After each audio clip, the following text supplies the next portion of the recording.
Studiare è forse la cosa più importante che si può fare ed è incredibile come questo ti ritorni anche in una maniera inaspettata, e io sono convinto che tutto quello che ho studiato mi permette di fare quello che sto facendo adesso. E uno dice: ma è possibile? Che c'entrerà ora la matematica, le equazioni irrazionali con lo scrivere una canzone?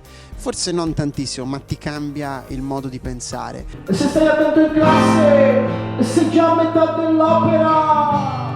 E parte, no? Con il suo re. Bella frate, prima ora, compito sui polinomi da scomporre come tipo. Zio, siamo forse degli automi. Il tempo scorre via veloce come su una Lamborghini. Niente panico, si sboccia col teorema di Ruffini. Prendi un numero e mettilo al posto della X come un B. Lorenzo Baglioni rappresenta molto, direi, di quello che è il nostro lavoro quotidiano, perché è un ex docente, è un docente che ha lavorato moltissimo in un modo diverso per trasferire conoscenza attraverso una metodologia didattica nuova oppure innovativa, che poi è la parola più giusta, cantando e trasferendo così il sapere, le conoscenze e non solo ai ragazzi.